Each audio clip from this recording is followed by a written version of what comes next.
Yannick Sinner écarte un excellent Félix Auger-Aliassime et remporte son 5e Masters 1000 en carrière, son premier de la saison. Il récupérera ce lundi sa première place mondiale avant la grande explication avec Carlos Alcaraz à Turin. On a hâte. Et si, malgré ses 3 mois de suspension, l'Italien était le véritable patron du circuit? Ça va être la thématique globale de cette vidéo. Qui est le vrai boss du circuit? Est-ce que c'est Yannick Sinner? Est-ce que c'est Carlos Alcaraz? Est-ce que ça dépend? Je vais vous offrir une réponse à cette question dans cette vidéo. On va débriefer le tournoi, on va débriefer en détail la finale, et on va revenir sur un détail très précis au niveau du revers des deux hommes. On va analyser la technique en particulier de Félix Auger-Aliassime et un petit peu celle de Yannick Sinner, donc restez bien jusqu'au bout. N'hésitez pas aussi à claquer votre plus beau pouce pour soutenir cette vidéo, pour la faire remonter dans l'algorithme cruel parfois de YouTube. Vous abonnez également pour ne rien manquer de la fin de la saison. On sera juste après le tirage au sort du Masters sur une grande preview, une vidéo preview, je vous la sortirai juste après. Mais d'abord, on a un sublimissime programme aujourd'hui, on va se régaler, mais juste avant ça, un petit mot du sponsor de cette vidéo. Cette vidéo est sponsorisée par CyberGhost VPN. Je vous en parle depuis des mois maintenant. CyberGhost VPN est un VPN ultra populaire sur le marché qui bénéficie de feedback dithyrambique de la part de ses utilisateurs. En créant un tunnel de navigation, un VPN sécurise à 100% votre flux et bloque tous les regards indiscrets, que ce soit chez vous ou sur un Wi-Fi public en déplacement. Pour l'utiliser en un seul petit clic, vous modifiez votre localisation en ligne vers le Japon, les États-Unis ou tout autre pays de votre choix, et ça vous permet en plus de débloquer les contenus géolocalisés de plus de 40 plateformes de streaming différentes comme Netflix, Amazon Prime ou Disney+. De la même façon, changer virtuellement de pays vous permet de payer vos abonnements moins cher ou même d'accéder à du sport gratuitement sur les télés belges ou suisses par exemple. En 2 clics, les sites bloqués en France redeviennent accessibles grâce à CyberGhost VPN, comme la France qui a bloqué l'accès à certains sites pour les grands il y a quelques mois ne subissait plus ces blocages intempestifs et arbitraires tout en gardant votre activité privée et sécurisée. Pas besoin de prendre 25 abonnements, un seul suffit pour partager jusqu'à 7 appareils en même temps, donc tu peux clairement faire partager tout ça à ton pote ou à ta famille. Avec mon lien en description, tu bénéficies d'une réduction de 83% sur l'abo et tu obtiens 4 mois gratuits, et avec leur garantie de remboursement qui va jusqu'à 45 jours et un accès au support client toute la journée et toute la nuit, tu peux essayer CyberGhost VPN sans aucun risque. Merci à CyberGhost VPN de me permettre de vous proposer ce type de contenu. Chaque abonnement de votre côté soutient activement Service Volé, alors merci à eux, et nous on retourne à la vidéo. Allez, retour à la vidéo et un petit mot rapide sur ce tournoi de Paris-Nanterre, première édition. On était avant ça à Bercy depuis les années 80. Je vais pas forcément m'étendre sur le changement de site, je pense que ça a été plutôt une bonne décision dans l'ensemble, même si la façon dont le cours central est filmé, je la trouve cataclysmique. Les distances sont écrasées au possible, mais le cours numéro 1, on sent que ça a repris un petit peu l'ADN de ce qu'a pu être Bercy depuis sa création, c'est-à-dire un public très très chaud, parfois un petit peu trop. On a vu la réaction de Fokina qui nous a fait un petit Steph Curry pour endormir le public. Le format sur une semaine, vraiment pour aller rapidement là-dessus, mais il est exceptionnel quoi. Il est exceptionnel. Moi je suis partagé parce que quand je regarde un tournoi comme ça, j'ai une espèce de petite nostalgie où je me dis pourquoi tous les tournois sont pas comme ça? Pourquoi tous les Masters 1000 sont pas comme ça? Et non, on n'a plus que Monte Carlo et Paris-Nanterre sur ce format-là. On a de l'action tous les jours, le format il est lisible, il est dense, il est compact, et même si on a eu des demi-finales un peu mid le samedi, bah on avance quoi, tout de suite après on arrive sur le dimanche sur la finale, et je trouve que c'est vraiment le meilleur format du tennis, juste après les grands chelems. Je sais pas ce que vous en pensez, et donc c'était, je trouve, un régal, même si dans l'ensemble de la semaine on n'a pas eu de match all-time qui restera véritablement, même si je trouve que ça a été une très bonne édition, et je lui mets un petit 7,5 sur 10. Donnez-moi votre note. Ok, place à l'analyse individuelle, et on va commencer avec le vainqueur, honneur au vainqueur, Yannick Sinner. Oh là là là là. C'est le meilleur joueur sur dur indoor depuis Djokovic et Federer. Alors Djokovic un peu plus sur indoor lent, et Federer sur indoor rapide, mais quel joueur extraordinaire, quelle cadence, quelle métronomie, quel niveau moyen. Tu peux rien faire. Un instinct de survie exceptionnel sur cet temps faible, et là pareil, ça rappelle le meilleur Djokovic. Il est capable de survivre sur des moments très difficiles physiquement sans qu'il ait touché. Il le montre, clairement. Est-ce qu'il l'instrumentalise? Peut-être un petit peu, mais il arrive à survivre, mais il arrive à trouver des solutions, alors qu'on a très bien vu qu'un Carlos Alcaraz contre Cameron Norrie, ça allait pas, il a fait n'importe quoi, il a envoyé 54 fautes directes, il s'est pas ressaisi, il a pas su trouver la solution dans un moment difficile. Alors attention, Carlos Alcaraz, on va rester très calme, il nous sort d'un printemps-été juste lunaire, grandiose, avec une très grande régularité. Là, il y a eu un petit quick, le même quick qu'il avait connu contre David Goffin, c'était à Miami. On revient sur Jannik Sinner. Je vais inviter cordialement tous les sceptiques à aller le voir, si vous avez l'opportunité de le faire. Alors, il faudra aller à Paris, hein, je pense. Allez le voir en vrai. Allez voir ce gars-là en vrai. Essayez de le voir le plus bas possible. Faites-vous plaisir. Petit cadeau de Noël peut-être, là, à la fin de l'année, pour aller le voir à Roland-Garros. Vous allez changer d'avis sur ce mec. Vous allez changer d'avis, je vous le garantis. Ce qu'il fait, c'est prodigieux. La vitesse, la mobilité, le petit jeu de jambes, c'est all-time, ce qu'il arrive à proposer.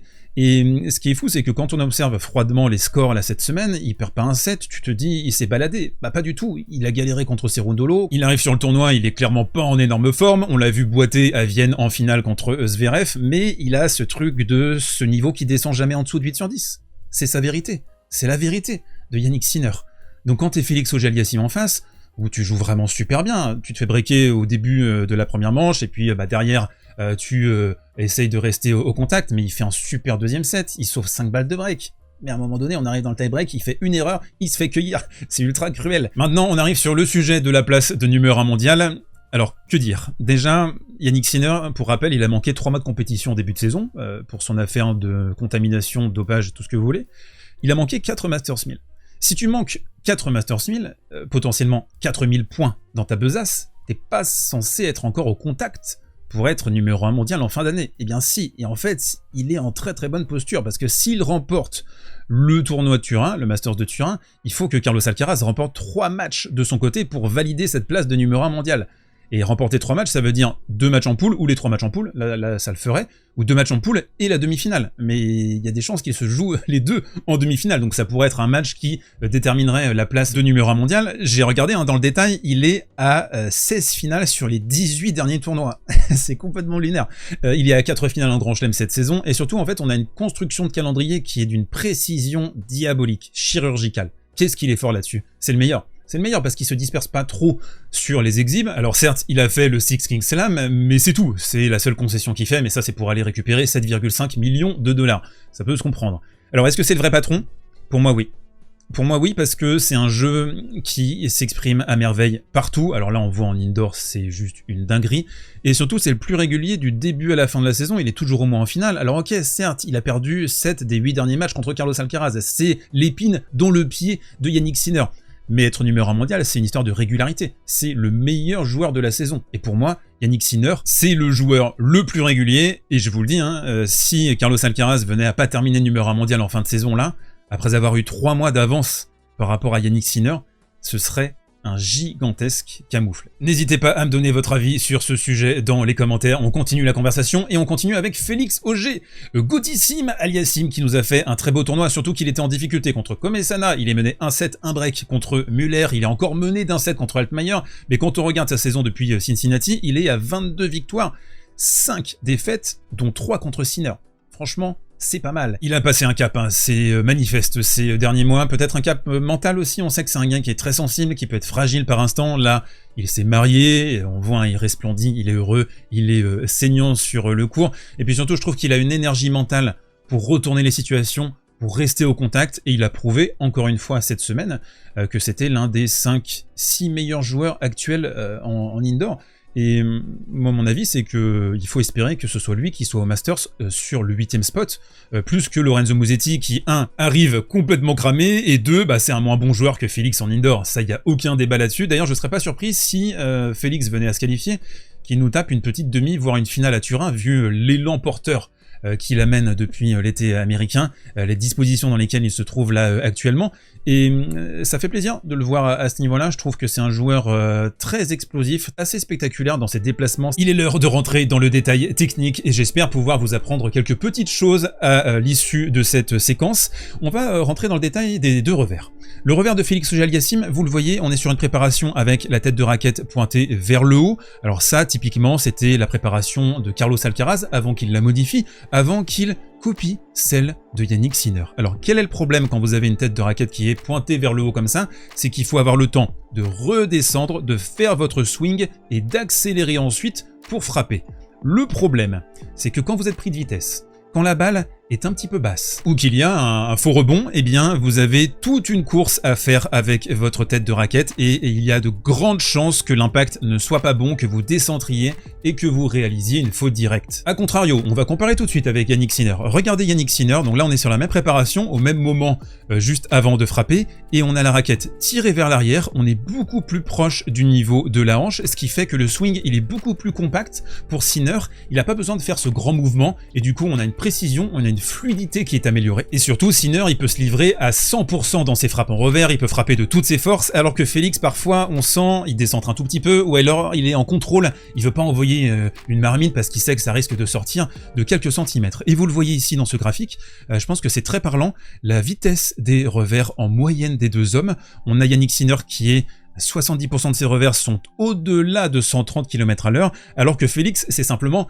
5%. Et donc, ça montre à quel point Sinner arrive à imposer une cadence, une asphyxie, une régularité que Félix n'a pas forcément sur cette aile-là. L'autre delta dans cette rencontre s'est manifesté au retour de service. Jannik Sinner qui est prodigieux, qui a une énormissime allonge, qui rappelle parfois à certains égards Novak Djokovic, et qui trouve beaucoup de longueur systématiquement. Donc il arrive à trouver ce rectangle magique, le rectangle qu'on veut, qu'on souhaite, qu'on désire ardemment au retour, parce qu'ensuite, forcément, Félix, faut reculer d'un mètre, tu fais une frappe, mais là ça va être une frappe un petit peu courte, et derrière Sinner peut rentrer dans le court, s'engager et remporter le point en 2 temps. Les deux joueurs ont fait montre d'une excellente mobilité aujourd'hui. Je trouve que Jannik Sinner, pour sa taille, pour son gabarit, c'est assez exceptionnel ce qu'il arrive à faire, il est filiforme, il est longiligne. Ici, il va réussir à arriver à l'heure sur cette balle avec ses fameuses glissades en extension démocratisées par Novak Djokovic. On en parle beaucoup, mais c'est lui qui a révolutionné le jeu sur dur et un petit peu aussi le jeu sur dur indoor. Ce que j'ai aimé aussi sur cette première manche, et c'est pareil, ça nous rappelle un petit peu le Big Three, c'est l'exigence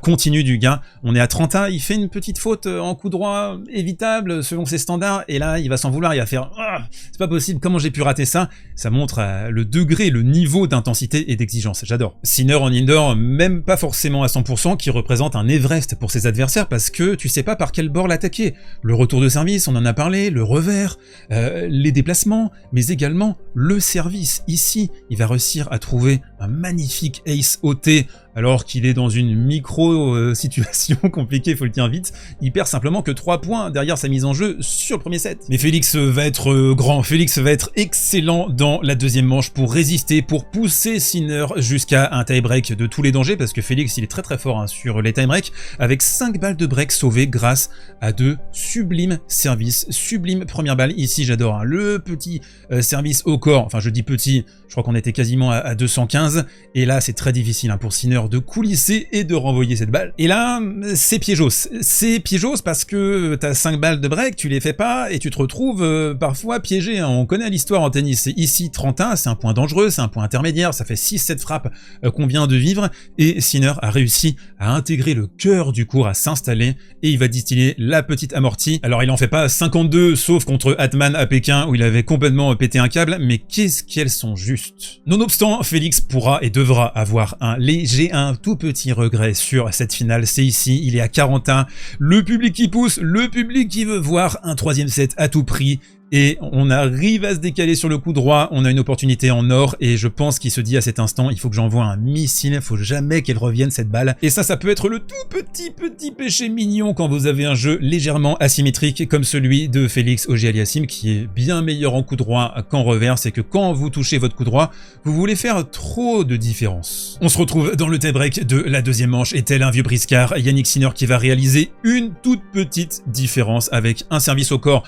un retour, bon, il fait comme il peut, mais là, Félix, la même position qu'à 40 quasiment, il est sur son coup droit, il force, la balle qui sort, et c'est terminado. Un match qui démontre encore une fois le niveau d'excellence qu'exige le tennis de Jannik Sinner, un tennis exceptionnel, métronomique, implacable, sans faille, sans faute, un petit peu à la manière d'un certain Novak Djokovic. On continue la conversation dans les commentaires si tu le veux bien, mon très cher Goth. Alors je le redis, on se retrouve juste après le tirage au sort. Je sais pas si ce sera jeudi ou vendredi, mais on se retrouvera pour sûr pour une preview du Masters de Turin, où on va se régaler avec un énorme enjeu, cette place de numéro 1 mondial. D'ici là, porte-toi bien, prends soin de toi et mange des pommes. Un immense merci à CyberGhost VPN d'avoir sponsorisé cette vidéo. En t'abonnant, tu soutiens activement Service Volé, tu sécurises ta navigation et tu débloques le contenu de plus de 40 plateformes de streaming différentes, satisfait ou remboursé pendant 45 jours.